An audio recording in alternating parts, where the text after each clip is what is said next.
Just into the WHAS11 newsroom here tonight. A federal judge in Louisville has overturned his own injunction against parts of Kentucky Senate Bill 150, which had temporarily halted them from going into effect. The Senate Bill 150. 2 weeks ago, federal Judge David Hale granted an injunction blocking the provision banning gender-affirming care from going into effect in Kentucky. The ACLU, representing families of transgender children, made the request. Kentucky Attorney General Daniel Cameron then appealed that ruling. Today, Judge Hale sided with Cameron based on precedent set by a similar case in Tennessee, where an appellate court allowed the Tennessee law banning gender-affirming care to go into effect. In a statement, the Attorney General Daniel Cameron called the ruling a win for parents and children. He says he's grateful for the court for doing what he says the law requires. The ACLU responded in just the past 10 minutes, saying the fight isn't over and that they remain optimistic about winning the case. A developing story here as we begin at 5. Thank you for joining us. I'm Doug Proffitt. Also tonight, a man charged with disturbing allegations of child abuse. Documents say he physically assaulted 2 preschool twins, even putting one of them in a washing machine. LMPD says they got the call from Norton Children's Hospital that they had 5-year-old twins, both being treated for blunt force trauma. Officers arrested 20-year-old Joshua Morley, charging him with criminal child abuse. An arrest report says the children were able to tell police the suspect hit each of them with a closed fist. One child said he was put in the laundry. The other child said he saw the suspect put his sibling in the washer, close the lid, and then described the machine as making noises. The arrest slip says Morley is the boyfriend of those twins' mother. Morley's now being held on a $50,000 full cash bond. Also new today, take a look at your screen. LMPD is asking for your help finding this woman tonight. Her name is Lyndon Bray. LMPD says she was last seen around 5 o'clock yesterday evening walking her dogs near the Paul Yost recreation area inside the Jefferson Memorial Forest in Fairdale. Police say they found both dogs, but they have not found Bray. The search is continuing as we speak. She was last seen wearing cut-off jean shorts and a blue shirt. Now, WHAS11's Taylor Woods is there right now covering the search. She's going to join us with a live report coming up tonight at 6. We also have new developments in the road rage incident where a 6-year-old girl was shot. According to a recent GoFundMe post, doctors say 6-year-old Onyx may never walk again. The GoFundMe organizer writes that the child was inside a car when she was shot in the back in Louisville. The organizer says her spine has been severed. Earlier this week, 3 motorcyclists and a person in that car got into an altercation on I-65 down near the outer loop. The situation continued north on the interstate near the U of L campus until the motorcyclists opened fire on that car several times, hitting the little girl inside. So far, no arrest has been made in connection to the shooting. As of right now, we don't know of any other arrests in the case. And here you can see the GoFundMe page right on your screen. So far, they've raised over $5,000. After 25-year-old Maxwell Emerson, a teacher from Oldham County, was shot and killed on the campus of Catholic University in Washington, D.C., the university is now taking steps to honor him and strengthen security at the campus. The university is heavily increasing security to increase its safety for students, staff, and visitors. It's also working on a permanent memorial for Emerson. We spoke with Emerson's family this week, who said he was a popular teacher and a great guy. Max was just the best guy of all time. There's no one that will ever replace him, and he did so much for me my whole entire life. The university has not yet said what that memorial will look like or when it will be unveiled, but as soon as they do, we will bring you an update. The manager of an open-air market is resigning after claiming she's been the target of transphobic comments. She says the comments were made by a pastor at the Beachmont Baptist Church in Louisville, but one community leader believes the remarks were misunderstood. WHAS11's Alexis Jones has been talking to both sides about the controversy.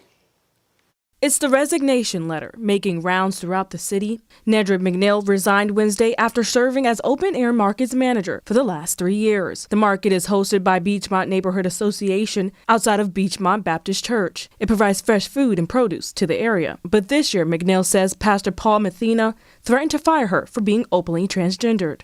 If Nedra shows up at the market wearing women's clothing, then she will be removed. She says Mathena's comments were hateful and discriminatory. However, BNA member PJ Ray says the church's comments were directed at her attire, which went against their beliefs. Since then, McNeil has criticized the Beachmont Neighborhood Association for not backing her or moving the market from the church's parking lot. But Ray says they fully support her and plan to change locations next year, adding these things take time. We have to find a location that can pretty much support the market, with parking, with spaces, accessibility to restrooms, and we want to keep the market within Beachmont because the open air market is the Beachmont open air market. In Louisville, Alexis Jones, WHAS 11 on your side. Board members say they reached out to McNeil several times since this incident, and they say they have not received a response yet. Metro government is accepting applications for local organizations who want to be involved in the Community Care Campus in Smoketown. The Care Campus will address gaps in the system that keep people out of housing. Here's what the campus is expected to look like. It'll take up an entire block in the Smoketown neighborhood, and it'll include the safe outdoor space. Homeless outreach organizations can submit plans on how they want to be involved in the project. WHS 11's Travis Breeze has been talking to one local organization. They say to this point it has been hard to understand how to get involved. Homeless outreach groups are very excited about the potential of the Community Care Campus here in the Smoketown neighborhood, but one told me that the request for proposal on Thursday was a bit of a shock to them, and they are still trying to figure out how exactly they can be involved. Shamika Parrish-Wright is the executive director of Vocal Kentucky. She had not heard of the Care Campus idea until January and has been trying to get involved. She didn't know this request for proposal was coming and is now readjusting. The mayor's office says it took until May to acquire all of the buildings on the block, and now they are moving through the RFP process. This administration is passionate. I think their heart is in the right place, but a lot of times they put the cart before the horse. We had to get control of the property first. We had to pass a budget. We had to close on the acquisition of the property. And so we are moving rapidly. We are very impatient. We know that there is not a day to waste. Many organizations are still figuring out their involvement, including Norton, who told us Friday it hopes to be a part of one of the buildings. In Louisville, Travis Breeze, WHAS 11 on your side. And the mayor's office says it hopes to open the first phase of the Care Campus by the end of this year.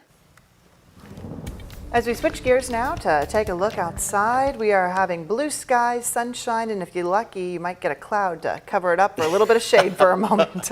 If you're lucky, those would be lucky clouds for sure. And I guess this is the time of year when it is such a scorching weather out there, Ben, that we sort of wish for clouds. Yeah, I mean, you got it right. It's just that time of the year. It's seasonably hot, as we would call it. Right now, low 90s, not extreme heat, and the humidity is just a little bit less than yesterday, so the heat index is actually a little bit lower than what we had yesterday. 95 is what it feels like. 42% humidity right now.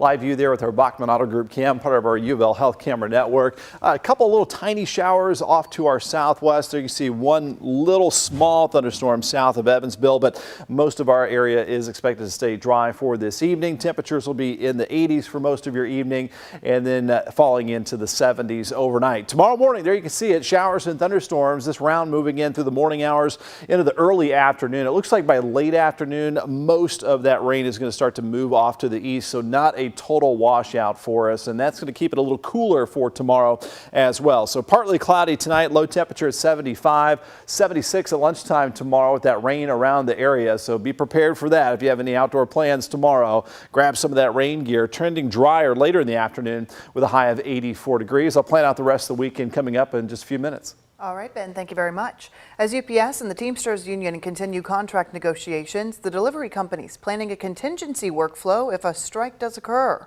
Both the union and UPS have until July 31st to agree on a new contract. But the Teamsters have already voted to authorize a strike if a deal isn't made. In preparation for that potential strike, UPS management has started training managers on how service will work with a labor strike. UPS said in a statement, over the coming weeks, many of our U.S. employees will participate in training that would help them safely serve our customers if there's a labor disruption. This temporary plan has no effect on current operations and the industry-leading service our people continue to provide for our customers. They go on to say these activities also will not take away from our ongoing efforts to finalize a new contract that increases our employees' already industry-leading wages and benefits, allows UPS to remain competitive, and provides certainty for our customers and the U.S. economy.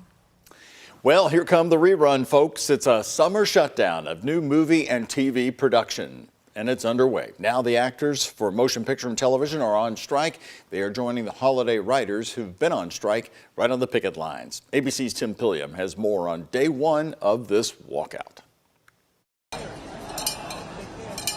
Hollywood halted. Members of the Actors Union, SAG-AFTRA, now on the picket lines outside movie studios.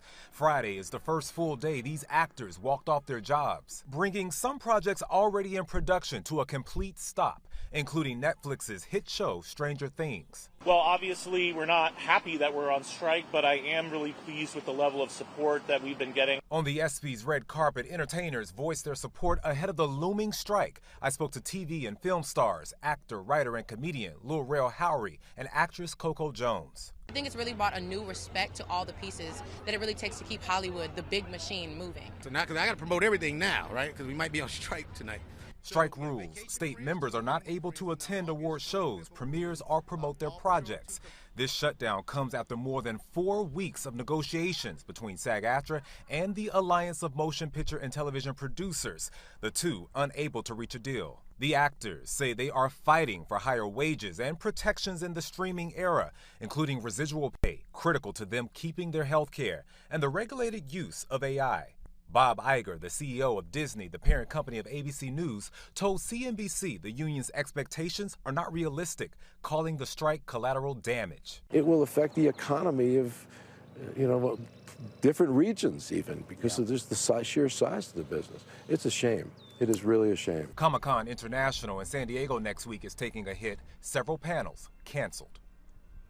Writers in Hollywood have been on strike since May. It's the first time in more than 60 years both actors and writers have been on strike. Tim Pilliam, ABC News, Los Angeles.